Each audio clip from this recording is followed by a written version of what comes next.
Whispers in Eternal.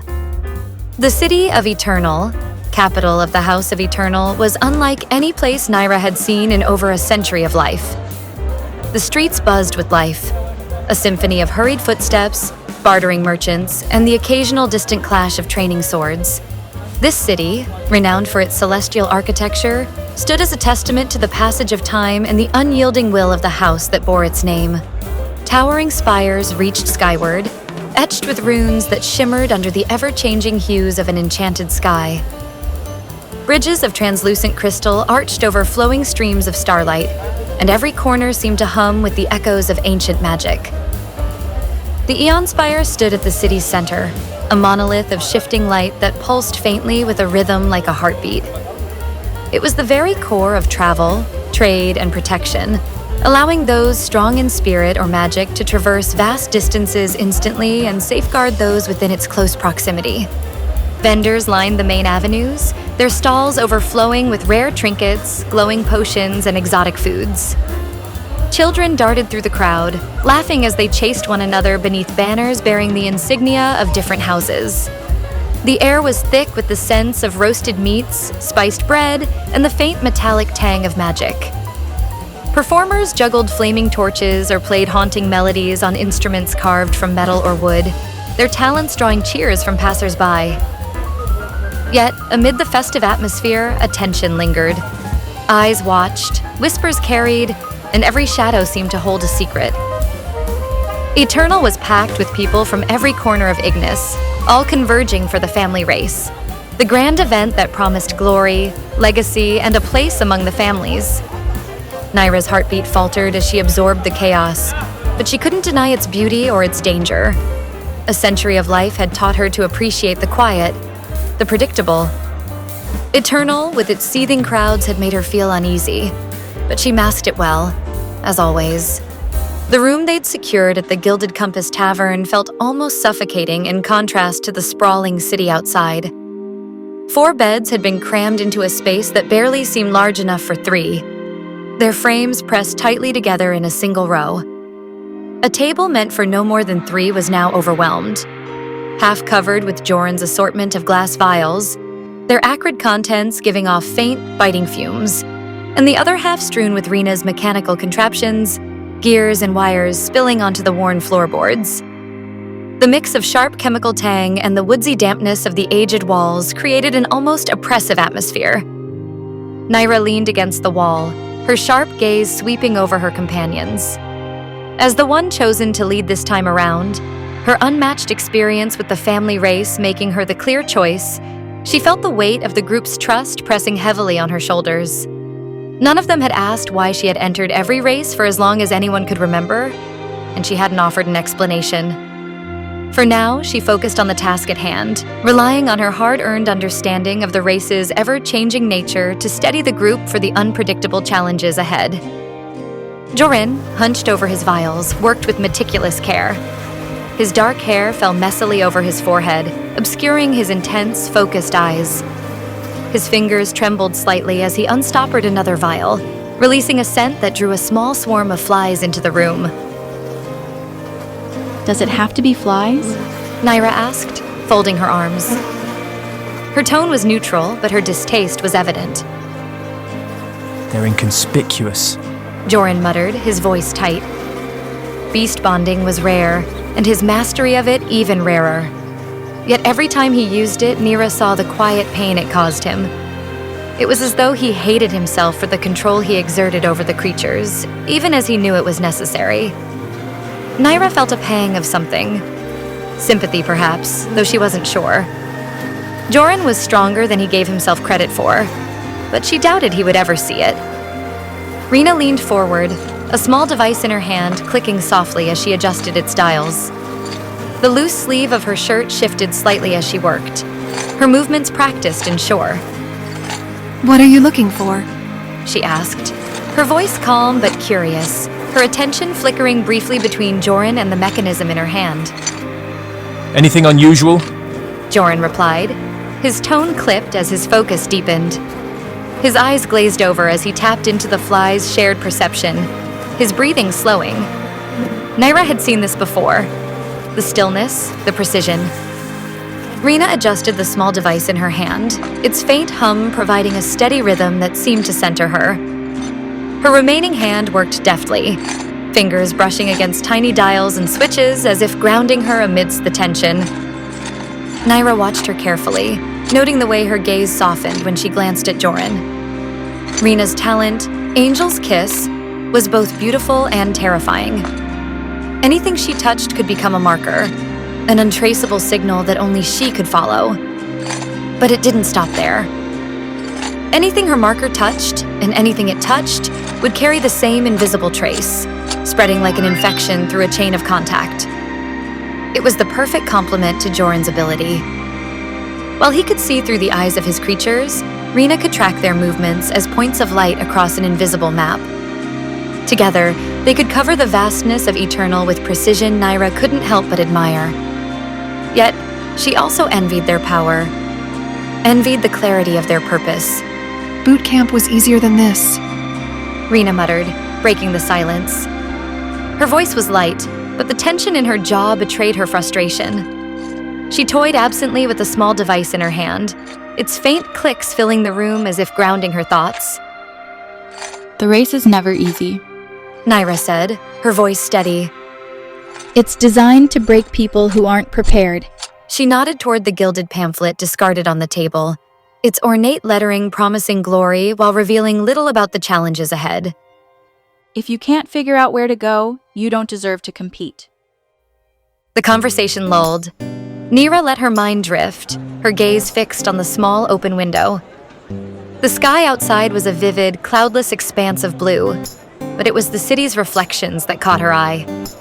Sunlight danced off the towering spires, refracted through the crystalline bridges and the ruined glass that adorned countless windows. The air seemed alive with color, rays of gold, emerald, and sapphire flickering like liquid light across the stone streets and market stalls below. It reminded her of how Kaelin had once described the world, full of wonder and brilliance even when it seemed bleak. Kaelin had been everything she wasn't. Warm, optimistic, endlessly hopeful. His talent, a dazzling blend of grace and power, had earned him the name Sky Dancer. He had dreamed of a place where they could belong, of carving out a legacy for the two of them. Even in the face of rejection and scorn from their people, Kaelin had never lost hope. The shimmering reflections brought an ache to her chest, dazzling and fleeting, like the constellations Kaelin had traced for her on quiet nights long past. The race was supposed to be for him, to carry forward his hope of finding a place to belong. Kaelin had always believed in a legacy that would endure, where their stories wouldn't be forgotten. Even in the face of rejection, his dream had never wavered. But now, surrounded by the vibrant life of Eternal, Nyra felt the weight of his absence. She couldn't help but wonder if this race, like all the others, would end the same way, with no answers and another piece of that dream slipping further away. You still with us? Vera's gruff voice cut through her thoughts, snapping Nyra back to the moment. The lioness-like warrior leaned against the doorframe, her golden eyes briefly flicking toward Nyra before returning to a watchful, idle gaze. With her arms crossed and her tail flicking restlessly, Vera exuded the tension of someone built for action, but resigned to waiting. Thinking and planning weren't her strengths, yet she lingered, her silence more supportive than disengaged. Boredom tugged at her features, though she masked it well enough, her steady presence grounding despite her discomfort.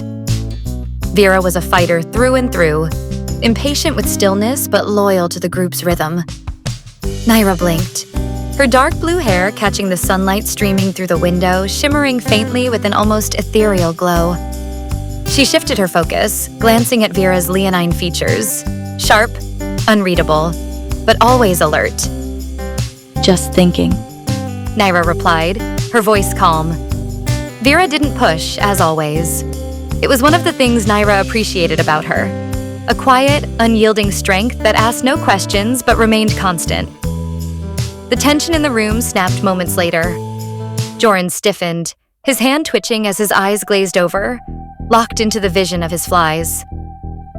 Across the table, Rena froze, her body rigid, her fingers tightening around the small device she had been adjusting.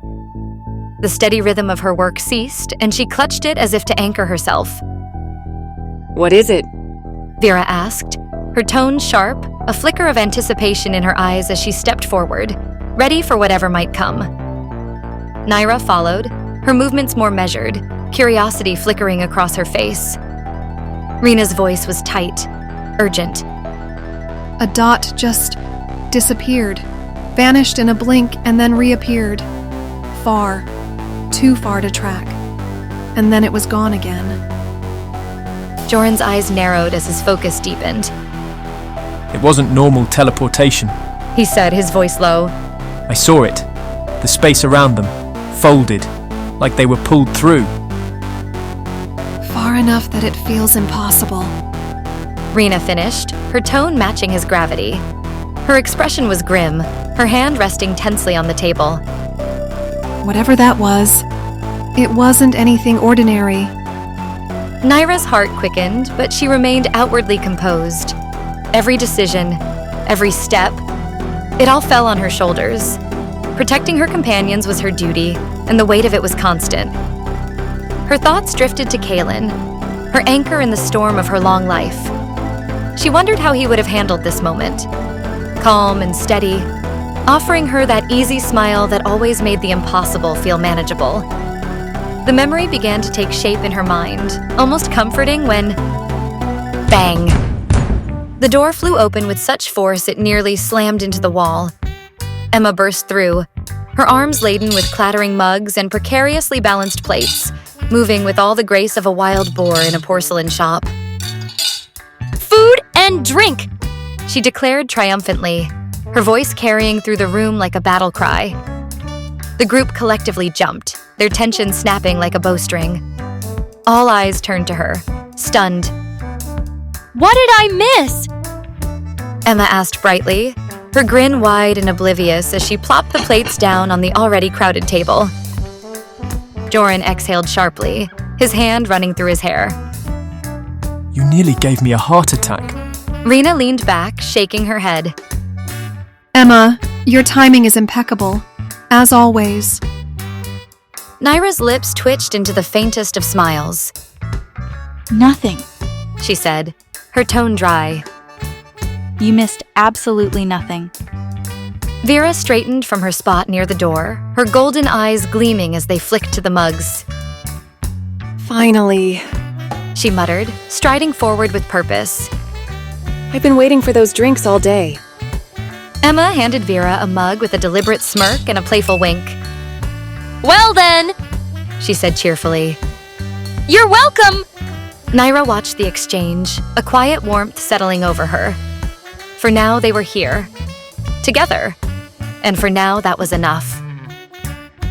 The Vanishing and the Mystery of Runes. The outskirts of Aeternal were a sharp contrast to the vibrant city center. Here, life seemed to fade. The hum of voices and the rhythmic clatter of merchant carts gave way to an eerie stillness. Crumbling. Buildings leaned against one another, their stone facades scarred by time. The Eon Spire's radiant energy, which shielded the heart of the city with its overwhelming presence, felt faint and distant here, unwilling to stretch this far. Nyra walked ahead of the group, her sharp eyes scanning the quiet streets, every sense attuned to the faint hum of magic in the air. It wasn't comforting. The magic here felt fragmented, broken. To anyone else, the sensation might have been imperceptible, but to Nyra, it was like the faint crackle of static brushing against her skin. Her fingers twitched instinctively, drawing her robe tighter as she suppressed the urge to summon a spell. They stopped near a derelict house, its door hanging loosely on rusted hinges. The group fanned out, their unease palpable.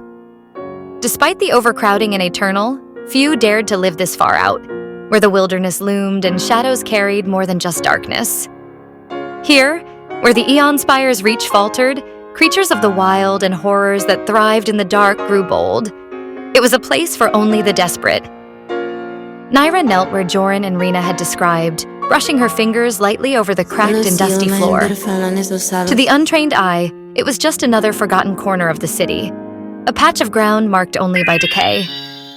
But Nyra knew better. She focused, letting her magical energy flow through her fingertips, searching for any lingering traces. There, it flickered faintly, a thread of magic barely clinging to existence. A rune. She exhaled slowly, straightening. Runes. She said, her tone calm, though tension coiled in her chest. The others gathered around, their expressions a mix of curiosity and unease. A rune's creation required both precision and immense power. Nyra's knowledge of them came from decades of study, but she was no expert. Runes weren't her specialty, and she rarely had cause to use them.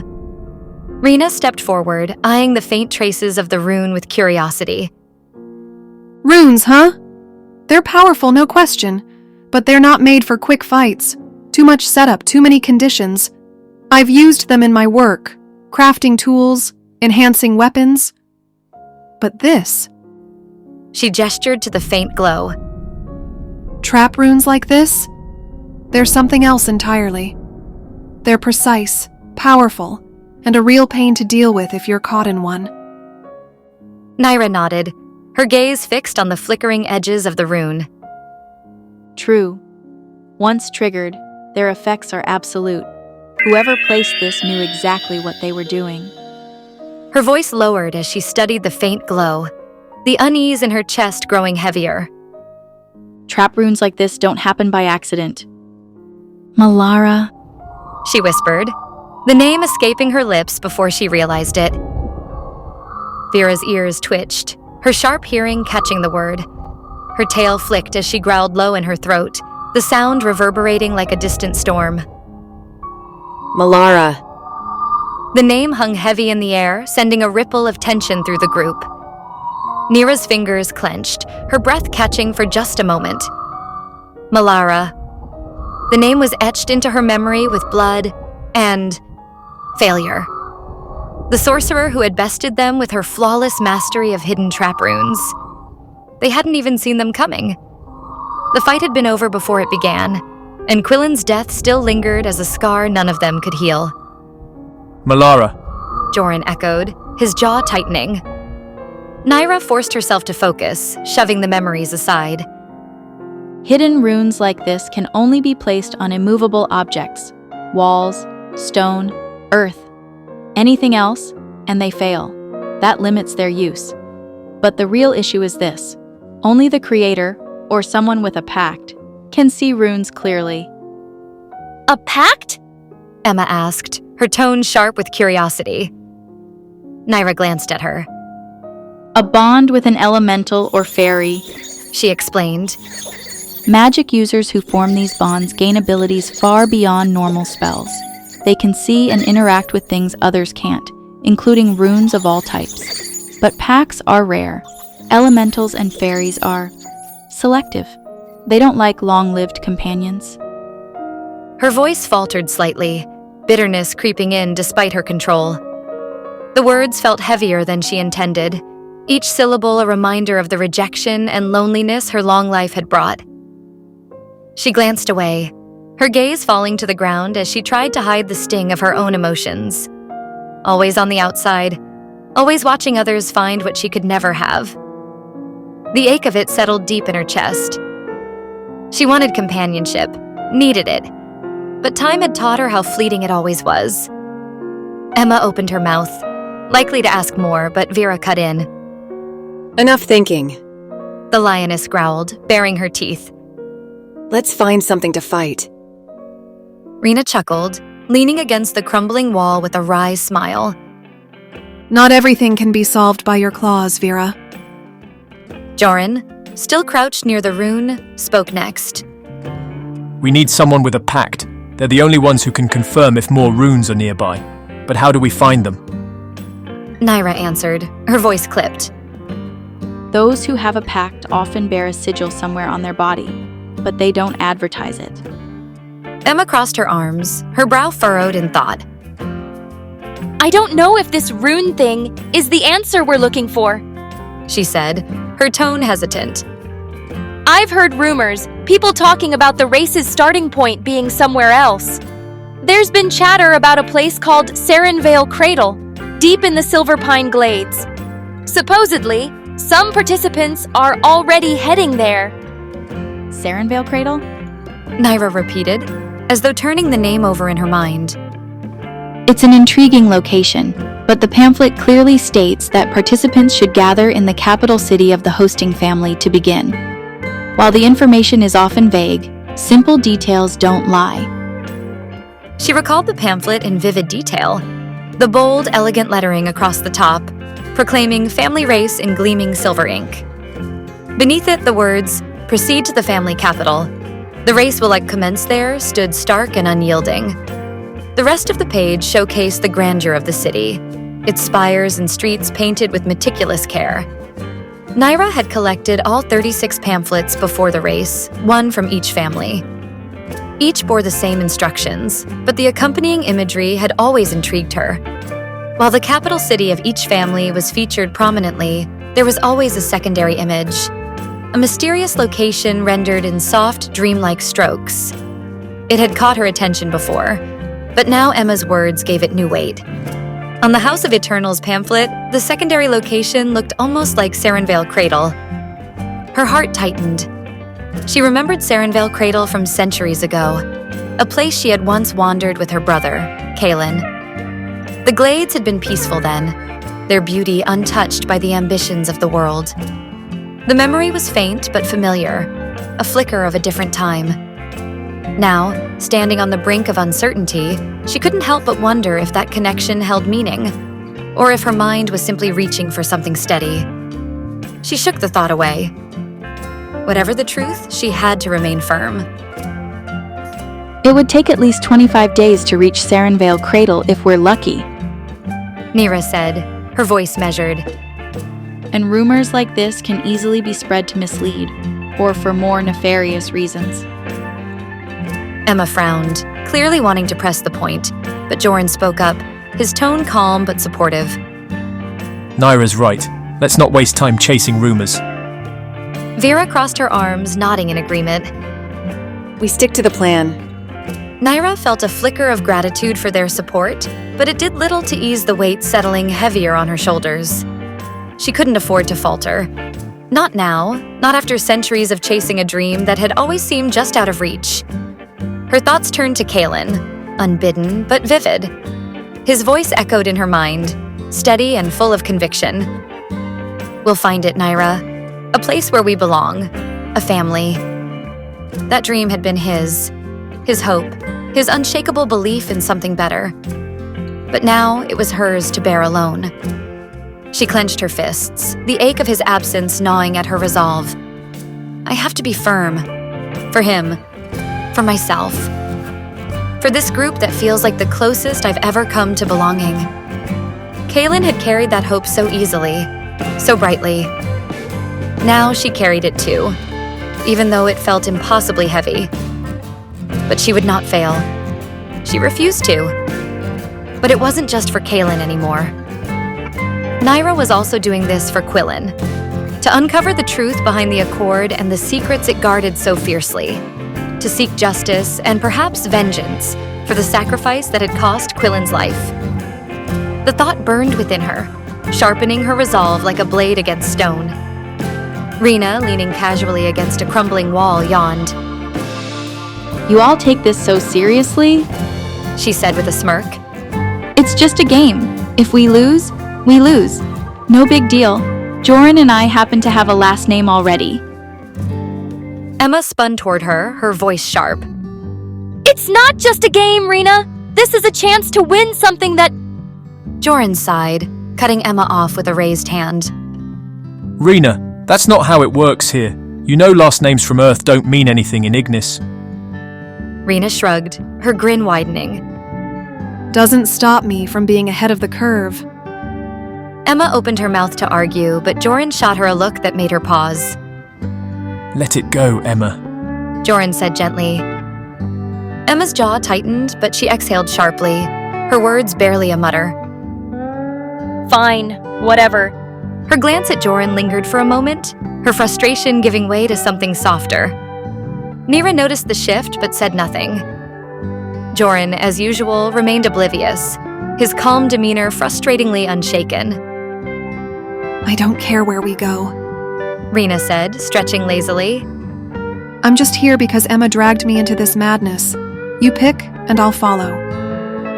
Nyra exhaled slowly, her resolve hardening. The family race was unpredictable. It was as much about testing one's judgment as it was about speed or strength. She remembered a contest decades ago, where participants were simply told to stay put. Most left, chasing rumors and placing their own spin on words, adding meanings that weren't there. The winner was someone who stayed in one spot, for 4 years. Even though the race was held every 2 years, the arbiter had let the contest stretch on, just to prove a point. Assumptions could cost everything. Nyra wasn't about to make that mistake. The race began at the family's capital unless there was undeniable proof otherwise. Right now, there wasn't. Her voice cut through the group's quiet tension. We're staying in Eternal. Until we find something concrete, we follow the pamphlet. If Sarenvale Cradle is part of the race, we'll uncover that connection here, not by running blindly into the glades. Emma sighed but didn't argue, stealing one last glance at Joran before muttering, Fine, whatever. Nyra glanced at each of them, her determination renewed. She wouldn't let doubt distract her. The race had taught her many things, but most of all, it had taught her to hold her ground, even when the path seemed unclear. Nyra gestured toward the faint rune's location, her magic brushing against its flickering edges, a reminder of how out of place it felt. Hidden runes like this? She said, her gaze sweeping over the ground. They're illegal in cities. The Accord forbids them outright, especially in places like Eternal, where magic is so heavily regulated. Placing hidden runes would take tremendous time and effort. Joran shifted his stance, his voice low. But if it's illegal, that means whoever did this is either bold or has the authority to do so. Maybe both. Exactly. Nyra replied, her expression darkening. If there are more of these runes in the city, it would confirm that the Arbiter placed them here for the race. The group fell silent, tension thickening as the weight of the task settled over them. The problem remained. They had no way of locating other hidden runes before it gets trigger. Rena pushed off the wall, a glint of mischief lighting up her eyes. I might have something that could help. Rena said, her tone casual as she pulled a small device from her bag. Everyone turned to her, startled. Rena grinned, enjoying their reactions. It's not perfect, but it can measure magical energy. High readings might mean someone's made a pact. Emma raised an eyebrow. Didn't your last invention explode? Rena smirked, brushing off the comment. Trial and error. This one's stable. Probably. She pulled the device from her bag, a curious creation of polished brass, intricate glass lenses, and swirling orbs of glowing liquid. Runes etched along its surface glimmered faintly, proof of its magical and mechanical craftsmanship. This, Rena said, holding it up like a trophy. will give us a reading of someone's magical energy. It's not perfect, but it'll do the job. Nyra examined the polished brass and glowing orbs of Rena's device, its etched runes faintly shimmering in the dim light. Devices like this were rare and required exceptional craftsmanship, blending mechanical precision with magical theory. She set aside her admiration for now, focusing on how it might aid their search.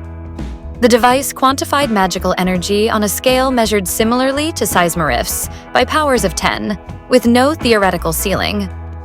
Each 10 units on the device corresponded to the ability to cast at one tier of magic. A reading of 00 indicated no magical ability, while a reading of 50 suggested tier 5, a level already considered exceptionally powerful. Few could ever push their output much beyond that without years of training or extraordinary natural talent. Nyra herself could cast tier 10 magic, though it came at a significant strain to her body. She knew the device wasn't perfect. It measured raw output, not the finesse or control required to harness such energy.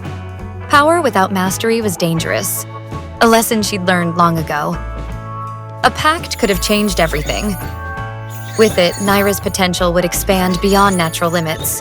The strain on her body reduced significantly. But a pact was beyond her reach. The long-lived nature of her kind made her an undesirable partner to any elemental or fairy.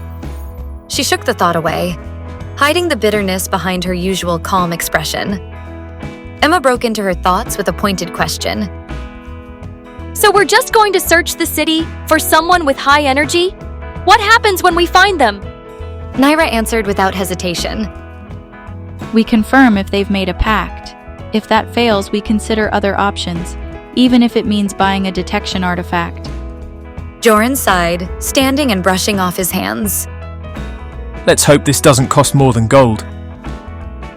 Before moving on, Rena eagerly lifted her device, aiming it at Joran. Let's test it. The device emitted a soft hum as the glowing orbs shifted within. The reading settled at 00. Rena grinned triumphantly. Works perfectly. You have 0 magical resonance. Joran rolled his eyes but said nothing, stepping aside as Emma leaned into the device's range. Again, the reading settled at 00. Rena nodded smugly. Exactly as expected. Spirit arts, no magic. When she pointed it at Vera, the reading shot to 01. Rena's eyebrows shot up in surprise. Wait, what? I thought you only used spiritual arts. You can cast magic? Vera shrugged, clearly unbothered. All beast folk, even those not versed in magic, still have a drop of it. I can cast simple stuff, like starting a bonfire. Makes life easier. That's about it. Finally, Rena turned the device toward Nyra. Nyra frowned. I'd rather you didn't. Rena cut her off with a teasing grin. Relax. This is science. Nyra stayed still as the device hummed again. The reading climbed steadily, stopping at 88. The group exchanged impressed glances. Whoa! Emma breathed. That's really high! Rena grinned, clearly enjoying the moment. You're practically a walking beacon of magic. Good thing you know how to control it. Nyra's lips curved into the faintest of smirks before she masked it. She felt a flicker of pride, but kept it buried. Not surprising. She said smoothly. Now let's focus on finding someone with a reading higher than mine. Rena was practically bouncing with excitement. This is great! I can't wait to test it out in the field! Nyra nodded, her voice turning practical. You'll use the device, and Emma can help. Joran, Vera, and I will check the local shops to find out how much a rune analyzer or detector will cost. Vera groaned, rubbing her temples. All this brain work is giving me a headache. I'm taking a break. Nyra raised an eyebrow. And where exactly do you plan to go? The training grounds. Vera replied flatly. At least I know how to punch something there. Might even find someone with high magical energy. Emma's face lit up. I'll go with you! She said eagerly. Vera sighed but didn't argue. Fine, but keep up. As the group began to split up, Nyra glanced at the device one last time, her thoughts heavy with the implications of the reading. The weight of her mission pressed down on her again, but she refused to let it show. She had to stay focused. There was still so much to uncover. And yet, for the first time in centuries, the heaviness felt shared. She watched Joran and Rena exchange lighthearted jabs as they walked out, Vera muttering something to Emma, who was practically bouncing as she trailed behind. Joran paused at the doorway, turning to glance back at Nyra. He raised a hand in a simple wave, his expression warm and inviting. Come on, Nyra. He called gently, his tone free of judgment or expectation. For a moment, she hesitated, the sight striking something deep within her. That simple gesture, so welcoming, so natural, made her chest tighten. It was a reminder that, despite how she always kept her distance, they saw her as one of their own. Her gaze softened as she followed, and for the first time, the thought struck her. Maybe I've already found what I've been searching for. This was her first time competing in the family race with companions. Her companions. Every other attempt had been solitary. Grueling trials with no one to lean on and no one waiting at the end. Her thoughts drifted to Kalen, his boundless smile and unshakable belief in her flashing vividly in her mind. What would he say if he could see her now? You've finally figured it out, Nyra. Family isn't about blood or legacy. It's about moments. The ache in her chest deepened, bittersweet, but warm. Kalen's dream had always been to find a family that accepted them both, a place where they belonged. For so long, she'd chased that dream in solitude, but now she realized she might already have it. Nyra's fists clenched as her resolve hardened. She wanted to savor this, to make sure Kalen's dream didn't go unfulfilled. If this was the family she was meant to find, she would protect it with everything she had. Casting one last glance at the streets of Eternal, she took a steadying breath. I hope you're watching, Kalen. She murmured under her breath. Maybe I've found it already. With her head held high, she stepped forward. For Kalen, for Quillen, and for those by her side now. She would see this through. For the first time in centuries, she wasn't walking this path alone. Thank you for joining the journey into the Enchanted Realm. If you loved this story, there's so much more to come. New volumes are on the way, so make sure you hit that subscribe button and turn on notifications to stay updated when the next adventure is released. Don't forget to like, share, and drop a comment below to let me know what you think. Your feedback helps shape the magic. Stay tuned until the end. More stories are waiting to enchant you. You'll see them pop up on the screen. Dive in and let the magic continue. Wow.